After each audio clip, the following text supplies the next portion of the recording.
এভাবে চিকেন রান্না করলে বাড়ির লোক ভাত একটু বেশি খেয়ে ফেলবেন। তো দেখুন কিভাবে বানিয়েছি আজকের এই চিকেন গ্রেভি। পুরো রেসিপিটা দেখুন আর চ্যানেলটাকে সাবস্ক্রাইব করে চ্যানেলটার পাশে থাকবেন। তো আমি এখানে কড়াইয়ের মধ্যে তেল গরম করে নিয়েছি।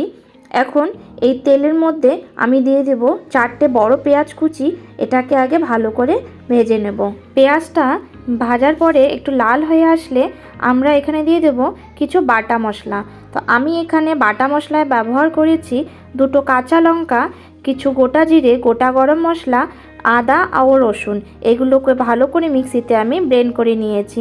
তো আমি এখানে ঝালের পরিমাপটা আমাদের হিসেব মতোই দিয়েছি।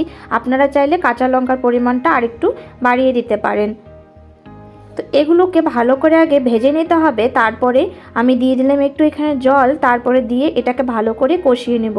এই যে তেলটা উপরে চলে আসছে, তার মানে এই মশলাটা ভাজা হয়ে যাচ্ছে। তো এভাবে আমি কিছুক্ষণ ভাজার পরে দিয়ে দেব ঘরের কিছু মশলা। এখানে আমি দিয়ে দিলাম লবণ, তারপরে দিয়ে দিলাম হলুদ, তারপরে দিয়ে দেব কাশ্মীরি রেড চিলি পাউডার, তারপরে দিয়ে দেব আমি কিছু ধনে গুঁড়ো। তো এটাকে ভালো করে মিক্স করে এটাকে সুন্দর করে কষিয়ে নেব। দেখুন কালারটাও চেঞ্জ হয়ে আসছে আর এই যে তেলটা উপরে চলে আসছে। আগে কিন্তু মশলাটাকে ভালো করে কষিয়ে নিতে হবে, মশলাটার জন্য কাঁচা গন্ধ একটুও থাকে না। তারপরে আমি এখানে দিয়ে দিলাম কিছু তেজপাতা।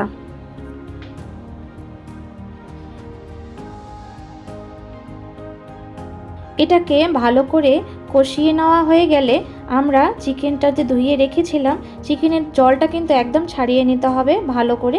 তো আমি এখানে সেই চিকেনটা ঢেলে দিলাম আর এটাকে ভালো করে মিক্স করতে হবে।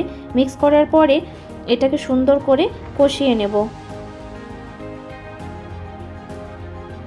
এখানে একটা কথা বলছি, আপনারা যখন চিকেনটা ঢেলে দেবেন তখন কিন্তু গ্যাসের আঁচটা হাই ফ্লেমে রাখবেন।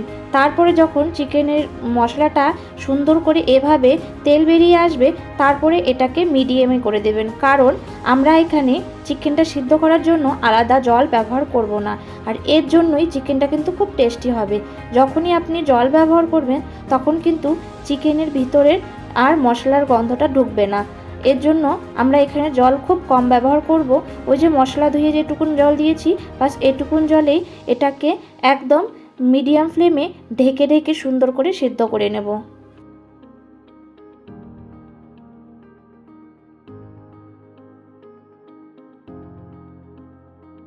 এটাকে যখনই ঢেকে দেব তখন কিন্তু এমনিতেই একটু জল বেরিয়ে আসবে আর ওই জলেই এটা কিন্তু পুরোপুরিভাবে সিদ্ধ হয়ে যাবে। দেখুন আমার চিকেন কিন্তু সিদ্ধ হয়ে গেছে। আমি ঢাকা দিয়েছিলাম মাঝখানে 2বার, তারপরে এটাকে মিডিয়াম ফ্লেমে সুন্দর করে কমসে কম 10-15 মিনিট রান্না করে নিয়েছি। তারপরে দিয়ে দিলাম এখানে আমি গ্রেভির জল। তো গ্রেভির জলটা দিয়ে আমি সুন্দর করে ফুটিয়ে নিলাম। আমার চিকেনের রেসিপিটা কিন্তু একদম রেডি হয়ে গেছে। এটাকে আর 5 মিনিট ফুটিয়ে লো ফ্লেমে আবার 5 মিনিট রেখে দেব। দেখুন কত সুন্দর হয়েছে চিকেনটা। বাড়িতে বানিয়ে খান আর কমেন্টে জানাবেন যে কীরকম রান্নাটা হয়েছে। আর আমার চ্যানেলটাকে সাবস্ক্রাইব করে একটা লাইক করে দেবেন। দেখা হচ্ছে আরেকটা নতুন ভিডিওতে। সবাই ভালো থাকবেন, সুস্থ থাকবেন।